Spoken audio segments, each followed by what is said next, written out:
Why is it that you're irritable? Why do you get impatient? Why do you tend to view your kids as things that get in your way? Augustine said that sin causes us to curve inward on ourselves. And even as Christians, with a new heart, a renewed heart, we still fight against that. George Harrison, one of the Beatles, wrote a song called I, Me, Mine. That's kind of, 20th century Augustine in modern language. As long as sin remains, mess is a part of a relationship. The question isn't how can I avoid the mess? The question is what will I do with that mess? When two people are attracted to one another, it's usually because they're attracted to one another's strengths. And what happens sometimes in marriage, when sin gets a hold of that, what you eventually begin doing is you start viewing those strengths through the lens of sin, and you see those strengths as obstacles, things you don't like. For instance, a very social woman marries a very pensive man. And they get married, and because of the differences, they were drawn to one another. She made him feel great in group settings because she was very social. She loved him because he was a very good listener. Well, they're married, and 5 years down the road, she's obnoxious, not just very good in social settings, and he's boring, to her. And I think what has happened in our marriage, and the only thing that can prevent that, I think, is the gospel, so that you keep the strengths in perspective and you realize that oftentimes those strengths are also weaknesses.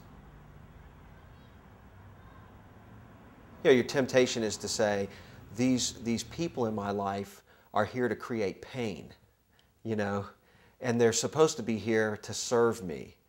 And from God's perspective, He's put these people in your life, but it's not to create pain as much as it is to bring about redemptive growth.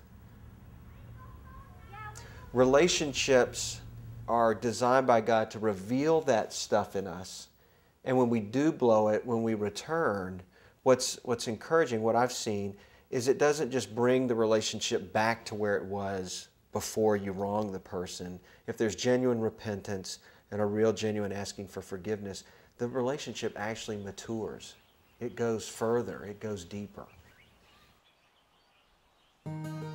If you were to look at my marriage to Barbara, I think I would say, and I think she would agree, she was probably a more quiet person, good listener, avoided conflict. I was more verbal, more task-oriented, didn't mind conflict.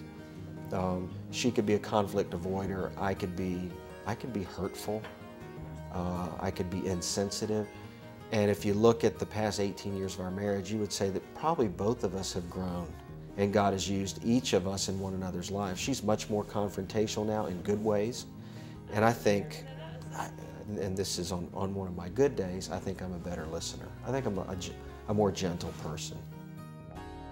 The Bible really is a two-edged sword, and one of the things that it does is it enables you, maybe even pushes you to admit how deeply self-centered you are.